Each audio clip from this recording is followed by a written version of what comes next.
What is the Quranic doctrine of human salvation before God?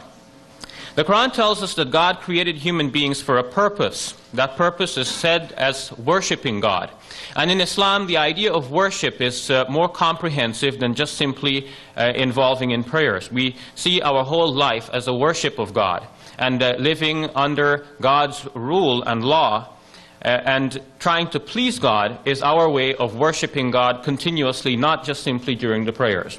We understand that this worship will continue in paradise, where we will live in God's presence, and our worship then will be as natural as our breathing. The Quran also tells us in Surah 11, verse number 119, that God created humankind for His mercy. لِذَلِكَ خَلَقَهُمْ. He created them for that, for His mercy. So God's plan then is to extend His mercy to humankind.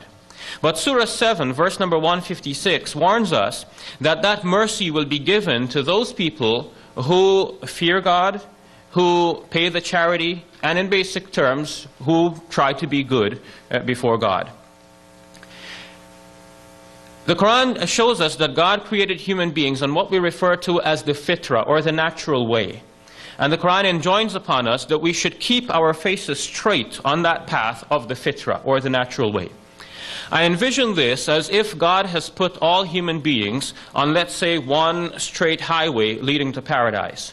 But that highway has many exit lanes. And at these exit lanes, there are callers trying to persuade us to take these exits. So imagine us going along the 401 towards paradise, if I should use a human example. And there is the promise of the city lights. There's the glitter and glamour of the city lights, and billboards inviting us, promising us wine, women, and song, if you like. And some people will take these exits. And then God sends messengers and prophets to call these people back to the original highway, to lead them back to paradise. Some of the people will come back. But eventually people will become so caught up in what they're doing, so addicted to their sins, that they will not listen to the prophets and messengers. These are the people about whom the Quran says that God has sealed their hearts. In fact, the Quran says, بَلْ رَانَ عَلَىٰ قُلُوبِهِمْ مَا كَانُوا يَكْسِبُونَ. Their hearts are sealed and rusted because of the evil of what they used to do. So in other words, people trap themselves away from the mercy of God.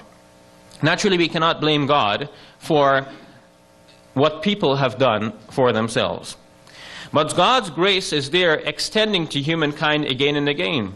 And God promises His forgiveness to anyone who would turn back to Him repentant and seeking forgiveness for their sins.